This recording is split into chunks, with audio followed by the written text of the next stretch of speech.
Hey guys, thanks so much for joining me today. It really is a pleasure to be here to discuss public relations strategies specifically for caterers during this time of crisis. And so first, I want to thank SB Value for having me come along. You know, my background actually is in catering. Not everyone knows that. Although I've been doing PR for about 11 years prior to that, I actually worked in in-house catering and did that for many years. So it's a real privilege to kind of circle back around and be able to help our fellow event professionals further in how to use PR, especially during this time of crisis. And so, you know, when it comes to everything that people have been going through, you know, at the time of the recording in the last several weeks, what we have found is this: PR now more than ever is absolutely essential to the success and sustainability of the event industry. As I've said before, and guys, this is going to sound harsh, but I've said it before and I'll say it again.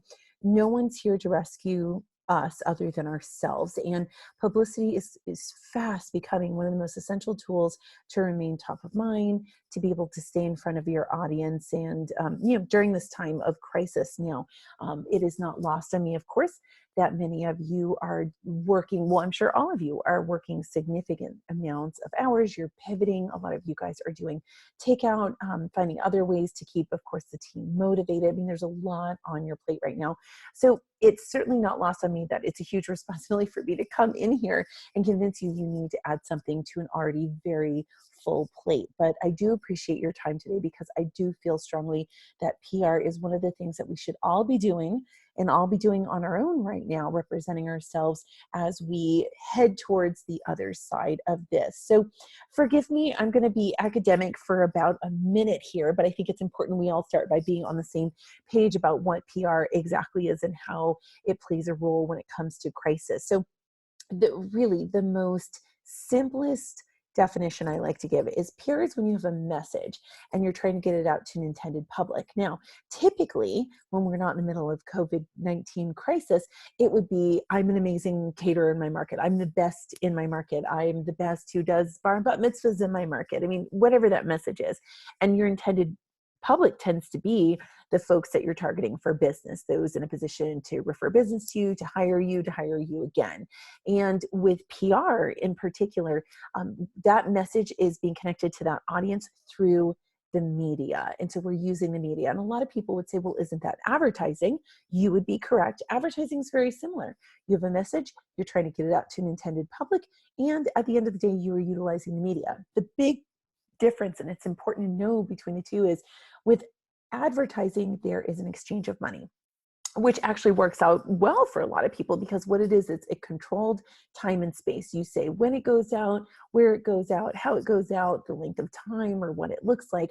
And so there's a place and time for that. But like I say, advertising is when I say I'm great, but PR is when somebody else says I'm great. So public relations, there's no exchange of money. It's what's called earned media. It's when somebody else is reaching out and talking about you. Now, we talk about what that message is. It's vastly different right now, right? So the message could be about some of your pivots. Maybe you are doing something new and different. Maybe you're in a market right now where you're seeing all sorts of talk about beauty and restaurants and all these people being affected, which rightfully so, but maybe the media hasn't covered how catering has been affected. Or on top of that, maybe you guys are doing a lot of goodwill and you want to get the word out. PR is the way to go when it comes to that. Now, why PR? It's about increasing brand awareness, right? We do not want to be left behind right now. We do not want to be forgotten right now. I mean, there is a reason, even in my own company, that we've been pushing out publicity for OFD more than typical. So we're practicing what we preach. We see the power of getting the word out from a business standpoint as well. And let me start by saying I am not an SEO expert in the slightest. So I have someone who works on my sites. She's wonderful. I'm happy to refer her, but SEO is not my thing. But if there's one thing I've learned about SEO, search engine optimization, that is where you place on Google. What I've heard throughout the years is this: having links back to your site. So like when you're being quoted, for example, which is a great opportunity there, having that link back to your site and having lots of those can help in part with getting you up higher in Google. Now, on top of this, I'd be remiss if I didn't share. So I was in the industry in catering. I was working at a hotel in 2008, 2009, and then I moved over to OFD. And there's one thing I saw in particular that happened and just was unbelievable to me, but the amount of people, unfortunately, who went through layoffs, right? And then they joined the wedding and event industry. And I saw, because we don't have a very high barrier for entry. So people came and they joined, and there was just such an influx of people coming to the industry. And no matter where we end up with the economy after this, I am obviously not an economist, but it won't be as good as it was before. I mean, we can all, I believe, agree on that. But there are going to be people who are joining the industry, and we cannot be left behind with our marketing and with our PR as well. So what is your role in all of this? Your role is to represent yourself. This is not any sort of webinar about how to hire a PR firm. If you have one, that's great. But what I'm telling you today and hopefully empowering you with is all the things that you can be doing in catering as a caterer right now to be able to represent yourself. And I have to tell you, before we go much further, at the time of this recording, I've given this talk to over 1,200 different event professionals, and people have taken these tried and true tactics, ones that we've used for years with our clients, and they are getting folks out the door. They're getting the press. They are getting published. So I would say, go ahead, pull up a notebook, get ready to write here. So first, you need to play to your strengths. Today's PR talk is not about the long game. It's not about strategy. It's about quick and dirty. We are in the middle of crisis, and hopefully we'll be in recovery soon. We do not have time to do an extensive amount of strategy. So with that being said, just to give a little bit of context here, is typically when I work with someone, I put them on retainer, we spend 30 to 45 days just working on strategy. Who's your target audience? Where are we trying to get you out? Et cetera, et cetera, et cetera. But the fact of the matter is, we do not have time with that. It's 24 hours of coverage. People are on an immensely shorter deadline than they were before. So what I want you to do is start thinking about your strengths. What is it that you enjoy to do and you're good at doing, and how can we leverage that? So there's a couple different ways to look at it. One is writing. Do you enjoy writing? If you enjoy writing, is it long form? Do you really like writing? I've got some clients who love writing long guest articles, but then some of them enjoy writing, but maybe they don't have the bandwidth. Maybe they, like me, are homeschooling a kid or 2 or 6 right now, and they just don't have the bandwidth for that. So maybe they do the short form, so they'll be better for quotes. What about live speaking? Some people are awesome at TV. Not to brag, I'm terrible at TV. I hate being on TV. I hate how I look on TV. That is not my thing. But there are people out there who do a remarkable job when it comes to TV. And now's the time to consider that, as well as things like Facebook Lives. Now, bearing in mind, of course, when you're talking about live right now, anything with TV, more than likely, is going to be you calling in like via Zoom or Skype. That's what we're seeing more than anything. Now, if that's not your thing, what about audio? If you feel like you can talk day and night about the things you're doing and the pivoting and educating your industry, then look to the audio that's recorded, such as podcasts, because a lot of those end up being edited. So you don't feel so Johnny on the spot. I think that's why I'm not good at TV. I don't like being live with that. And so you have to determine, I want you to take a few minutes to think about that and what's going to make sense. You also have to make sure your site is press ready. Now, I'm going to be the first to tell you here, I could do a 45-minute talk just on making your site press ready. So obviously there's a lot we could be digging in here. We don't have that kind of time. I want you to take 15 to 20 minutes, either right after hearing this talk or within the next day. And I need you to make some adjustments to your site.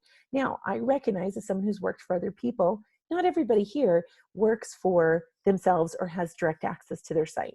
So obviously you're looking at 3 steps here. You're either someone who can make changes instantly, or you have a web person that you can send the changes to, or you can put in the request with somebody else. So I completely recognize that they may take a little bit longer. But let's jump into the things that you can change in about 15 to 20 minutes. Because this is why it's going to be essential. A lot of these members of the media, believe it or not, you contact them via email, but they want to get on the phone, especially if you're in a position to talk with national media. National media, it used to shock me so much.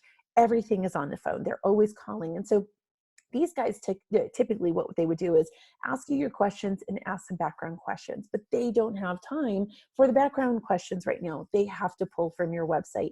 So you need to make sure your site's 100% accurate. Imagine if I was talking with someone, I do some sort of phone call and we finish up and they said, oh, I just want to confirm a few things from your site. And they say, you've been in business 9 years. And I say, well, actually it's been 11. Oh, you have 4 people. Well, I actually have 3. And they start going through it. And because I didn't take time to update it, I'm losing credibility instantly. There's a concern that one, worst case scenario is they don't use my interview because I'm not accurate at anything, but even less so, but still a concern is what if they push through the interview, but then they don't contact you again because it's too much of a hassle, your stuff's not up to date. So that's what I want you to focus on today. So first and foremost, start with your about page. Anything that's like your bio, your company profile, it may say about us. I just want you to go through and hit the spots in particular that we tend to forget about. So let's go through that real quick. First and foremost, number of people on your team, how long you've been in business. Oftentimes people say for 10 years, but it's been 12. You may want to go ahead and put what year you were founded just to make it easy. You don't have to keep updating it. Association leadership. That is something that we always joke with some of our folks who are in leadership positions. That's like the easiest one to forget. Let's say you were secretary on a board last year for ICA, and now you're a vice president or NACE or WIPA or whatever it is. Make sure those are up to date. Any sort of leadership roles that you're in titles, things like that. You also just want to make sure too, when it comes to any awards, make sure you've updated with recent awards. And if you have something that has a year attached to it and it seems a little dated, maybe take the year out. I'll give you an example. Several years ago, I think it was 3 years ago at this point, I was honored as one of the special events Young Event Pros. I was really honored. Well, I can no longer say more recently she was blah, blah, blah, blah, blah, the 2017 special events. Like that just sounds dated. So I take the year out of that, but just make sure you update. Now, your press page, hopefully you have a press page if you have a minimum of 3 press hits or more right now. That is going to be essential to have. If you don't have one right now, make it a project. Don't panic about it. But if you've got one, just make sure your most updated press is going to be on there. We are right now, because of the sheer volume of press we're doing, we're updating weekly on our site because it's just become bananas.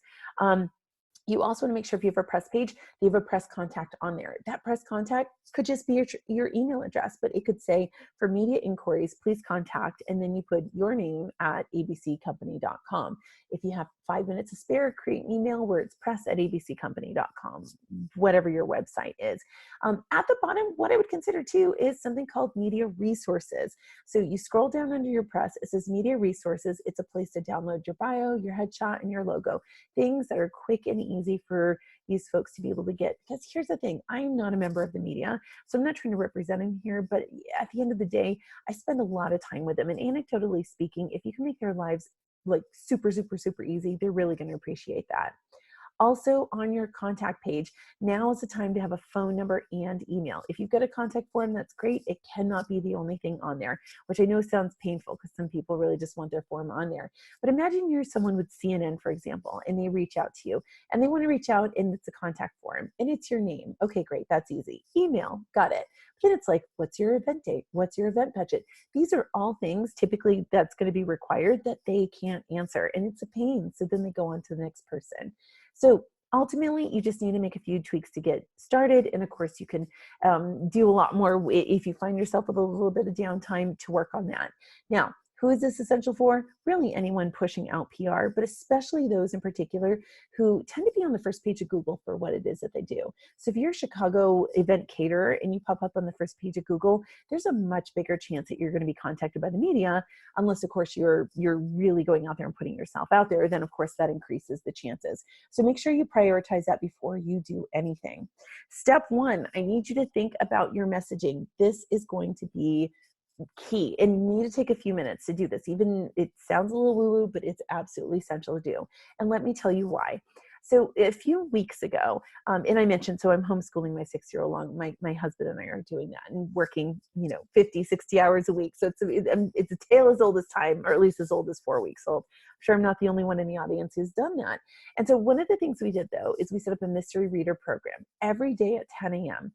So every day at 10 a.m., Monday through Friday, we have what's called Mystery Reader come on Zoom for my son's school. It's unofficial. We put it together. For the uninitiated, Mystery Reader is something a lot of classrooms do when someone comes in, like a grandparent or a beloved janitor comes in or something along those lines. And so they come and read. So now at 10 a.m. every day, I host anywhere from about 60 to 80 children. They come on with their families and we'll take turns with parents reading to them, which is a lot of fun.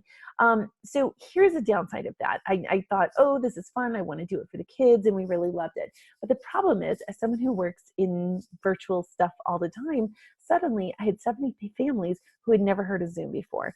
And unfortunately, a lot of them didn't seemingly, I hate to say it, they stay at home and they don't use a computer very often. And so there was a huge learning curve to teach fellow parents how to use this. But on top of that, and God love them, but we had some well-intentioned people reach out, seeking out my personal cell phone to message me with ideas about how to improve this program. And this is right at the beginning of COVID. I just come back from Caterers and TSC. And I had one mom reach me, and of course, it's the week I was working 90 hours. I put in 90 hours that week right after Caterers, which was equally a busy week. And she reached out and said to me, hey, I'd really love to extend, like, I love what you're doing. Let's extend it another half hour and have kids share illustrations. And I wrote her back and I said, listen, this is all wonderful. And if you want to do it, I'm totally supportive, but you have to do it yourself because, and I said, let me explain. I'm in the event industry right now. And essentially my job is such that I'm trying to put out a dumpster fire with an eyedropper. If it gives you any indication of what my life is like right now. So with all due respect, like, I love it, you do it. And she was super nice. Like, it was a very friendly conversation and we laughed, but like, she understood where I was coming from. And here's the thing. Is that how I really feel? It absolutely does. Like, it absolutely does every single day. I'm getting a little bit better. The fire's getting smaller, but that's how I felt for many days. I kind of just blurted it out. Because I feel this, it does not mean, though, this is a productive message to send to the media. It just isn't. I mean, yeah, it's terrible right now for a lot of reasons, but how is that productive? Try to pitch that to the media. No one's going to get anything from that. So when I started working with the media, and it happened quickly, we started taking phone calls, NPR. We did talk with CNN, a lot of the beloved event industry, of course, publications as well. But I thought to myself, what is it that we want to share? And at the time, what a lot of people were not talking about yet was the postponing versus canceling. You see, we were working with a lot of really, really, really smart journalists who know business and commerce, but they do not know the event industry. So they kept asking me about cancellations. And I'm like, no, we treat it like postponements. And we really had to talk to people like that. So that was really essential that's what my message got out. But I also wanted to really push that there was hope at the end of this, but people are struggling right now. Those were my messages. As for your messages, I can't tell you exactly. It's going to be based on your goals, but some of the things you want to ask is, well, why am I doing this? Do I want to be the port in the storm to all the meeting planners or couples engaged out there? Do I want to be the educator? Am I looking to reach out? Who am I looking to reach out to? Am I looking to reach out to my peers to educate? Am I looking to get out to the community? Because there's a bunch of you who are doing great takeout options or drive-through options. What am I trying to convey at the end of the day? I want you to think about that. And I need that to be your guiding light, because really, it's very easy to just jump in and ask questions at a moment's notice when it comes to things, but you really need to go ahead and give yourself some sort of guidance. So when you're going out the door, you absolutely have, not going out the door, but going out the door virtually, then you have an idea of the type of content that you want to deliver and get out the door. Step 2, I want you guys introducing yourself as an expert. I don't want you to panic about the idea of doing these mega media pitches. Listen, you can always contact us if you're looking for more about media pitches, but today let's talk about the idea of just pitching yourself as an expert. Now, when I started OFD 11 years ago, like I mentioned, I'd been in catering. I moved to an offsite caterer and barely lived to tell the tale, and then made my way to OFD. And I'm in a small city. I'm in Richmond. And at the time, I worked at some well-known brands. And people kind of knew me as Meghan, the wedding person. I was very involved in the local associations and all those things. But when I moved over to OFD, it was essential for me to really be known as Meghan, the wedding industry expert. That was so important to me. So what I'm about to tell you is exactly what I did, and would absolutely suggest that you do too. Because here's the thing, again, the media, they are short on time, they're short on reliable experts. So my thought is, in the middle of this COVID crisis, you should go ahead and send out a slew of emails to the right people to let them know that you are readily available to assist with stories as they see fit. So the first question I often get is, what is the best fit? Like, where should I be submitting? Because you think about it, it's message, it's audience, it's channel. You go back to what I've taught a million times at the university is, this is the formula. It's not sexy, but it works. If you've got a particular message, you're reaching out to a particular audience, you need to select media outlets, aka the channels, best in a position to reach your audience. Great example in the world of weddings. If you're trying to get in front of engaged couples, then maybe you're pitching yourself to The Knot, Brides.com, Wedding Wire, any of those. If you're trying to reach out to your peers, Special Events does a ton of coverage. Obviously, Caterers is working really hard on coverage as well. What I would suggest for you guys, more than likely, unless you specialize in destination, I think you hit the ground running in your own market. I think that's where you need to be right now. I mean, if that's where you book most of your business, that's where I suggest you be right now. Now, for me, let me give you an example using Richmond as that main example.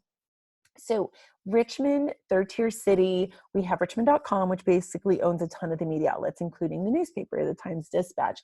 We have Richmond Magazine. We have Sell Weekly, which is like one of those printed, like you pick it up when you're going to restaurants, what have you, but it's also online. We have Richmond Biz Sense, which is focused on small business. We have family magazines as well. And then we have ones dedicated to different parts of town. So there's all sorts of different ones here. So the question is, what would you do in Richmond market? You probably focus on all of those in particular and say, you know what, I'm going to go ahead and just put myself out there for people. So then the question is, how do you figure out who these people are at these outlets? I'm going to give you guys some homework. I want you to find 3 to 5 outlets at best. You can do another batch if you want to afterwards, but start small. Find these outlets. Stick with local unless you really are pushing for a national presence right now, which you can. But if you want eyeballs on you from people who are going to buy from you, I would suggest going local. Then you go to the respective site. So let's say it's richmond.com. What you're going to want to do is on the site itself, you're going to search for the word coronavirus, and then you search the word COVID. And that's going to give you an idea. And don't do COVID-19, by the way, because some people do dash, some people don't. Just COVID is fine. And the reason you do this is when you do that, you're going to find pretty quickly who's being assigned to that temporary beat. Now, the question is, what in the world is a beat? A beat is an area of expertise that a journalist will essentially, that's where they cover. Maybe they do health and beauty, maybe they do medical, maybe they do the restaurant scene. And so those are their beats. And typically they'll have a handful of them that organically make sense together. But right now, a lot of them are being assigned to COVID. And I think that it's essential to be able to look at that and be able to see what it is that, what are they doing in terms of coverage? And you need to find the person most likely to be able to utilize you as an expert. Now, I would recommend more than likely looking at the people covering COVID as it relates to business, depending on what that message is that you want to get out the door. It could be people who are talking about creative entrepreneurs during COVID, pivots that they're making, how they're being impacted. More than likely, that's the route you're going to want to go.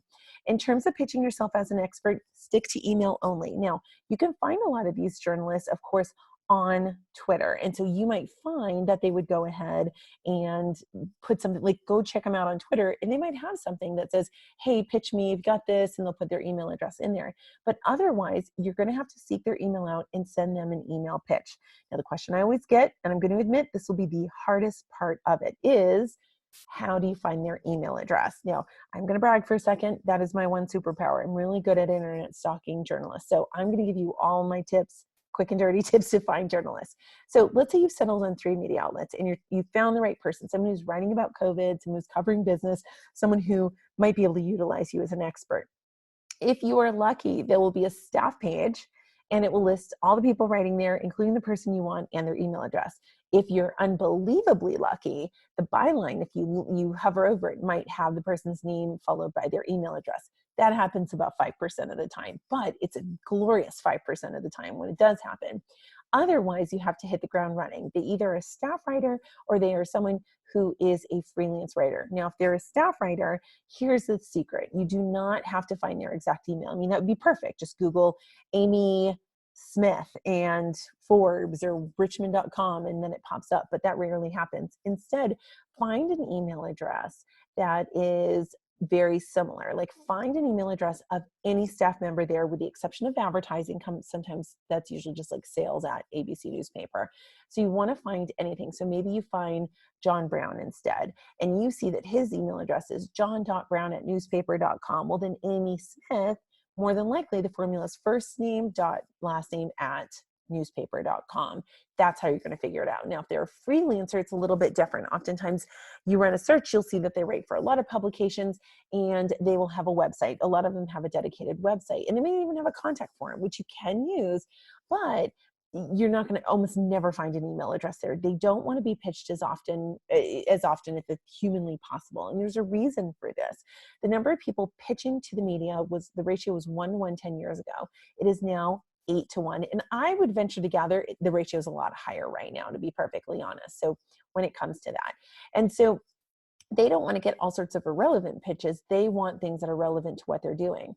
So typically what I do is with the freelancers, a lot of times, believe it or not, it's just first name, last name at gmail.com. So I just run a search. I'd say 75% of the time it's that. And then what you'll do is you'll find that email somewhere on the internet. It'll pop up if they did like a speaking engagement.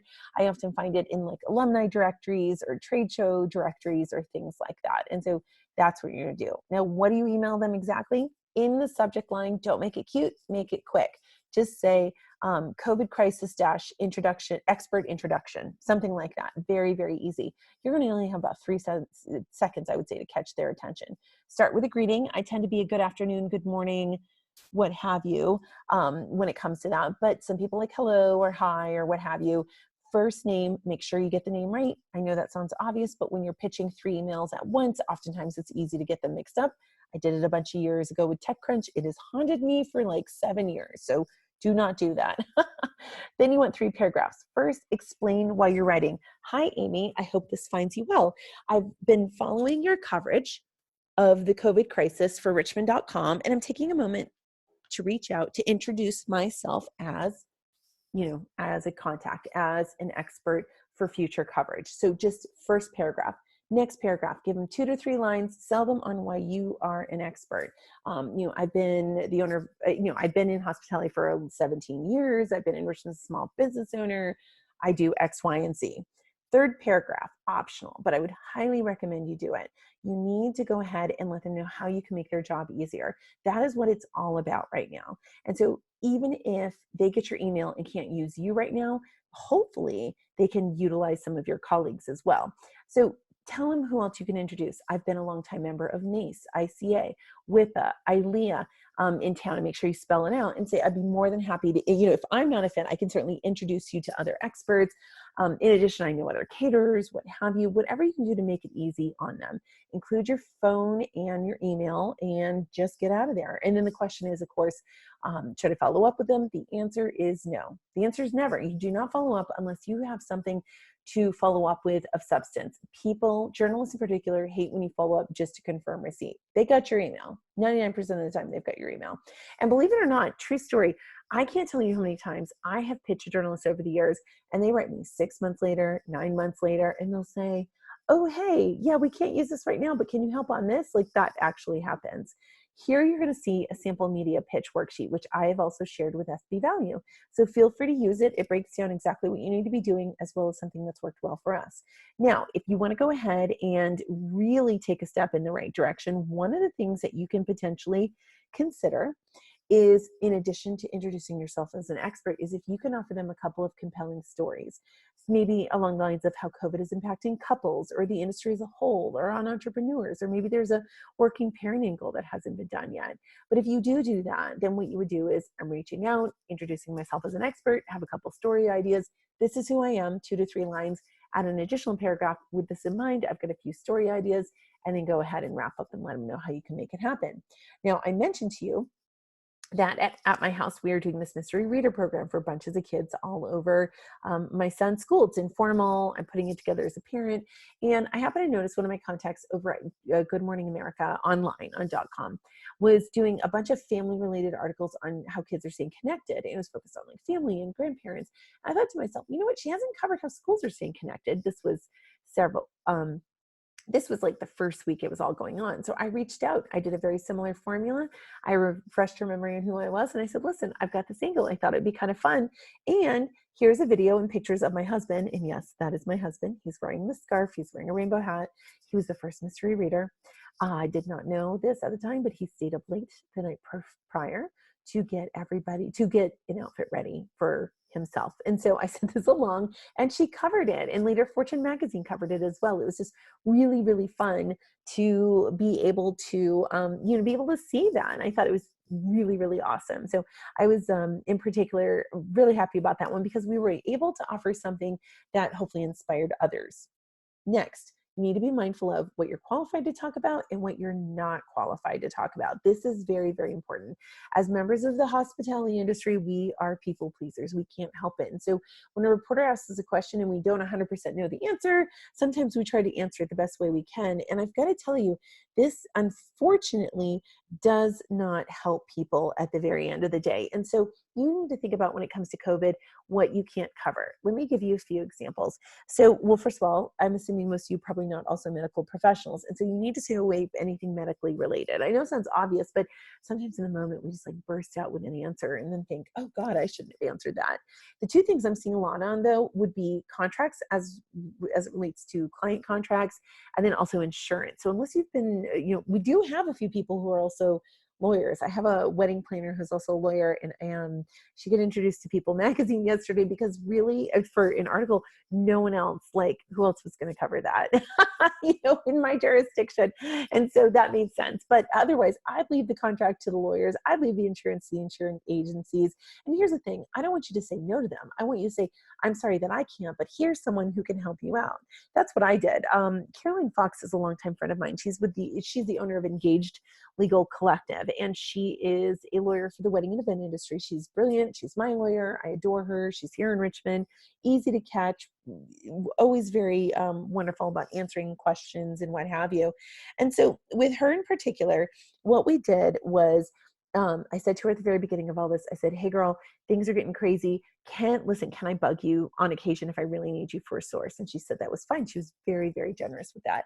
And so a few weeks ago, we were working on an article for Wallet Joy, and it was this very robust article for couples about coronavirus. And one of the questions, which I had about 5 or 6 clients answer, one was based on contracts. And I said, hey, I wrote the writer, Lindsay, and I said, Lindsay, listen, I love all this. We can get it done, but would you mind if I take these contract questions and send it to a lawyer? And she said that was fine, because she knew at the end of the day, we're not in a position to give legal advice. So just be mindful of that.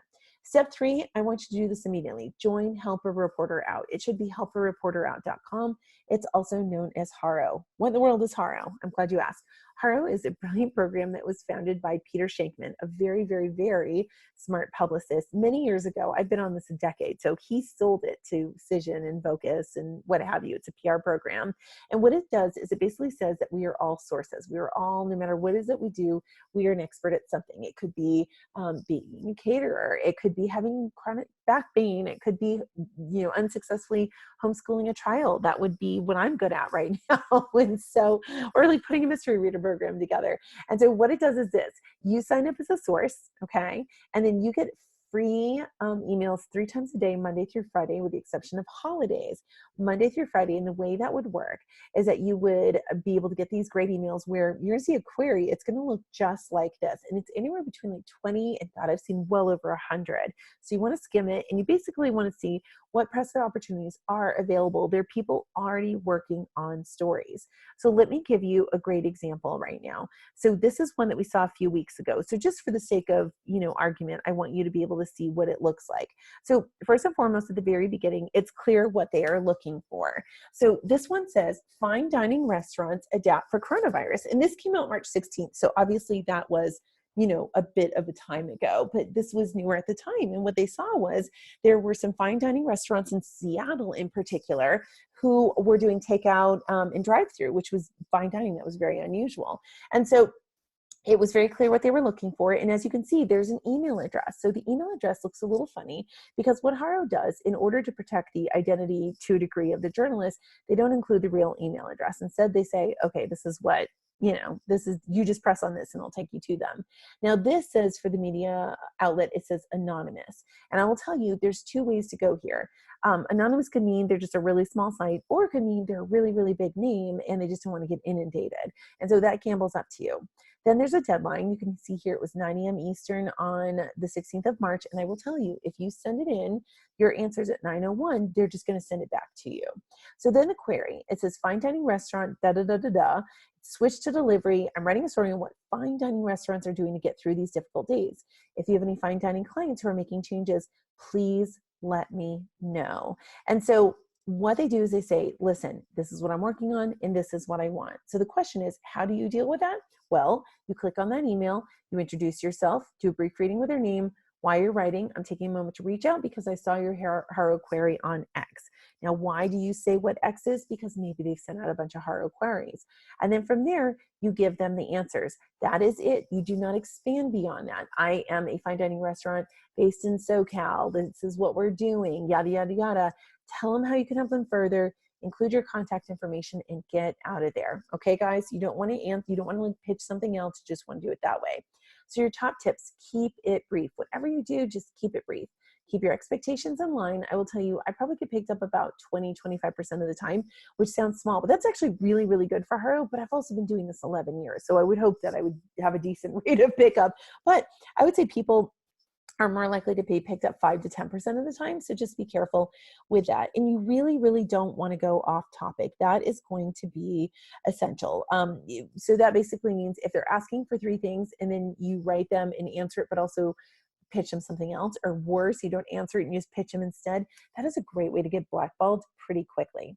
Next, you need to seek to educate through podcasts. That is going to be important. Right now, podcasts are on the rise. It is crazy to me how popular that they are. So you want to be mindful of that. And so essentially, podcasts for the uninitiated, it's almost like a radio show. You can find them on your phone, you can pull them up online.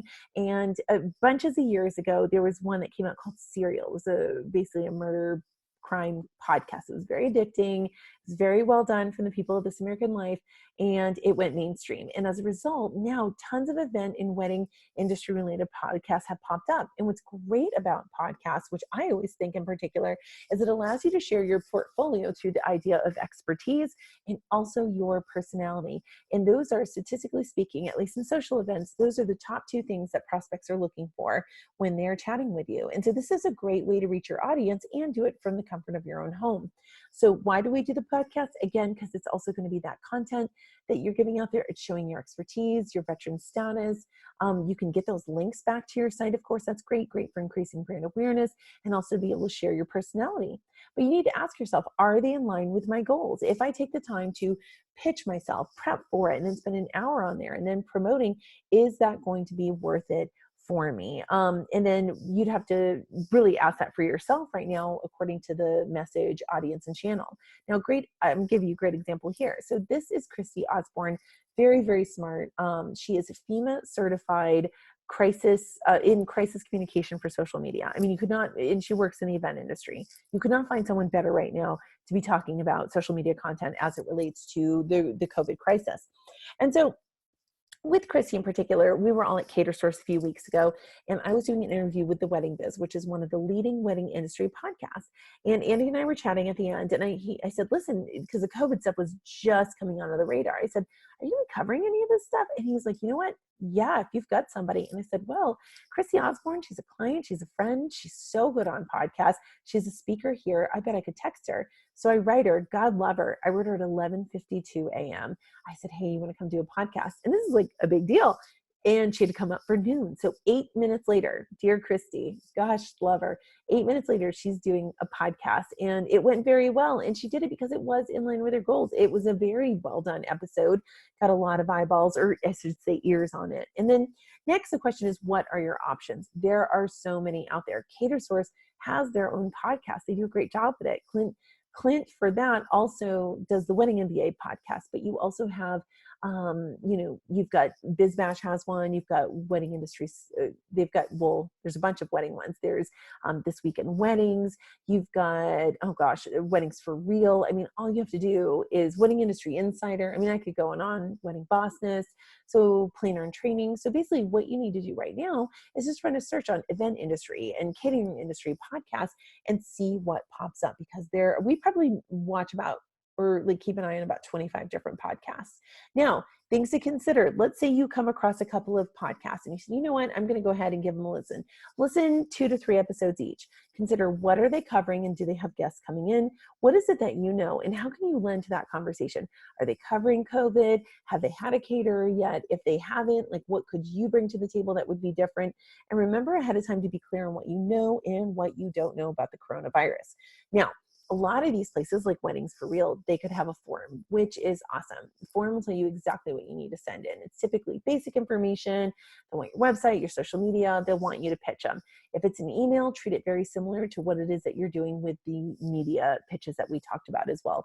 Why I'm reaching out, here are my topic ideas, and just make sure you're offering exclusivity to them.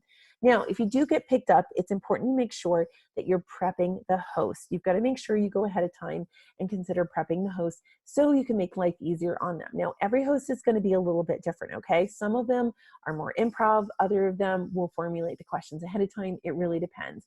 But now with everything going at a breakneck pace, even the people who do podcasts and bank them for a few months and then go live with them later, even these guys are turning around these very quickly. And so if there's something that you can do to help them, they are going to appreciate it. So first, what I typically recommend is do your basics: your name, your email, your phone number the day of, URL, all your social media. Give them links to your logo and headshot, anything you can use for promotion. Include your bio as well. If you have time to do it and see if they're interested, offer a handful of questions too. Then see if you can request promotional material in advance. Not everyone does, just to confirm, to make sure you know when it goes live so that you can be in a position to spread the word. Now, I promised you 4 things, but now we're going to talk about one additional. I want to talk about life after COVID for a second, because there will be a life after COVID. And we talk about, I don't want you guys to feel like you've been left behind. It's going to be essential that you take time to promote and market yourself now. So what is it that you could be doing? Maybe event and or real wedding submissions. Now, if you are an offsite caterer and you're not involved in the decor, that may not make as much sense. But if you are involved in the event production side, if you're part of a venue, this is something I want you to give serious thought to. Now, wedding submissions tend to perform best, but there are a lot of places accepting corporate events as well. Consider planning articles. And I mean planning in the sense of any sort of event planning as it relates to catering. Think about guest content you can write for fellow event pros out there. Think about lighter podcast episodes. I mean, there's going to be a point where we are going to be very weary and tired of hearing about COVID all the time. So what is it that you could be doing? It's a little bit lighter and makes sense in the next month or two. So those are things I want you to remember. So question is, where do we go from here? I want you to really think about, why are your reasons for doing PR and what's your bandwidth for doing something like this? I want you to go back. I want you to think about your messaging, and I want you to take 20 minutes to clean up a little bit of your site. From there, what you're going to want to do is seek out 3 to 5 media outlets that you can really jump into and say, all right, I'm good to go. I want to pitch these guys. Find the right folks there and send out the pitches and use my template. That's what people have been using, and it's working really well for them. And just keep promoting, doing the best you can, because we are going to see the other side of this, and you want to make sure that you've done everything you can to really remain top of mind and sustainable. Anyways, I am so appreciative of you being here today with me. Here's my contact information. Of course, the guys over at SB Value, they know how to get a hold of me. So if you want to reach out, you certainly can. I've included a link at the bottom, which is more COVID wedding coverage. We're updating that weekly to show you all the bunch of client articles, but really great information. And if I can ever be of assistance, please don't hesitate to reach out to me, or reach out, of course, to our friends at SB Value. I want to thank Clint and Tripp, of course, for having me today. It means so much, and I wish you all the very, very best.